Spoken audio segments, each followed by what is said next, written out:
What's going on, everyone? It's a Tuesday. Today was the NFL trade deadline.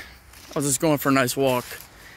I always feel that I get the best videos, my best thoughts and everything when I do these videos when I'm like active, walking, biking. A lot of my videos in the summer was done when I was biking. So anyways, just about this title video today. The Steelers trades today, how they move, how they impact the team going forward, and some other things. So initially, Steelers traded Big Chase Claypool to Chicago for a second-round pick.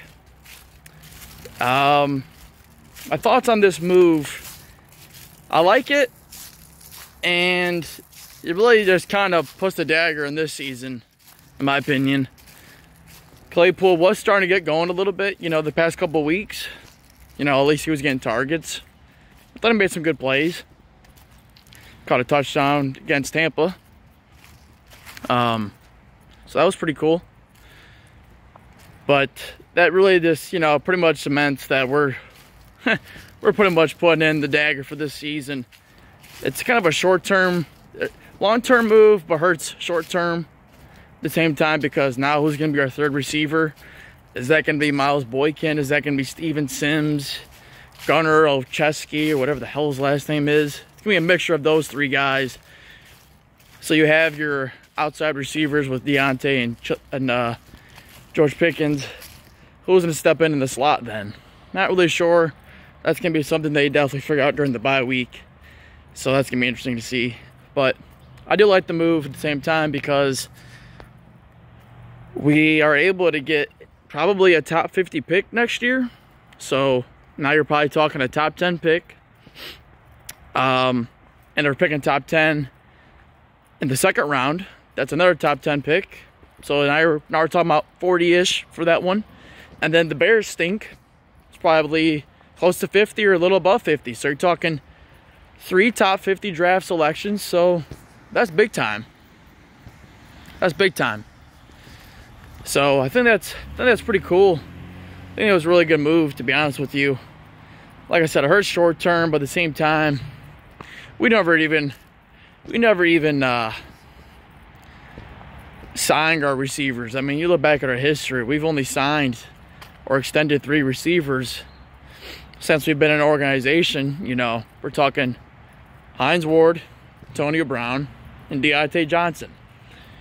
Everyone else we trade or let go of. It's just the name of the game. So I guess they figured, well, we're not going to sign this dude, and we're not even using him the right way, to be honest with you. And he hasn't really developed the way I would have liked him to develop at this point. I mean, we're talking year 3, and still not really good at high pointing a jump ball. Still doesn't body nobody. Like his first year looked like his best year, to be honest with you, and he just never really took his game to the next level. I mean, yeah, he's only had Ben and the quarterbacks this year, but at the same time, he just hasn't really developed a whole lot. So good move for Pittsburgh, I gotta say, getting a second round pick for him.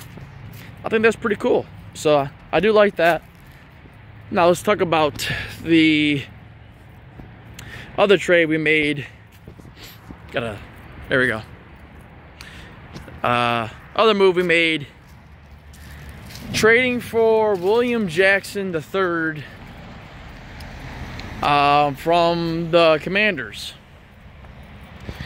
I mean, it's a 6th round pick, 7th round pick. I got a 7th rounder, I think.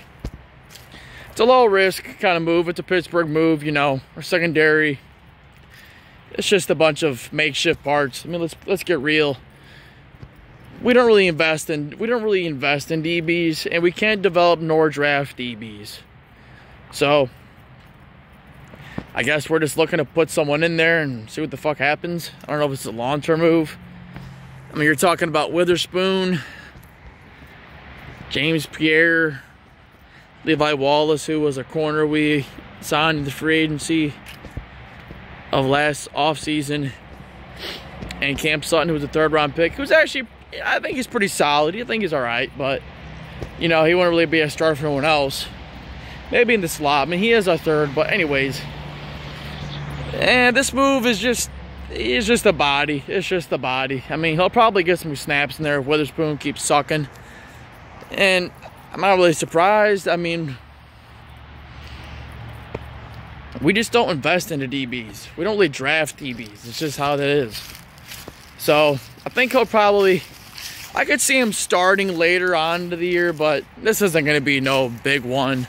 Big day one, transition, trade and start. I mean, this is what it is. So, low risk. Maybe he'll be solid. Maybe he'll be better than what we think he is. I mean, he was pretty okay. I thought he was all right for the Bengals, but he doesn't look so good at Washington. So, I like the first trade. Second trade, not so much. So that's the video.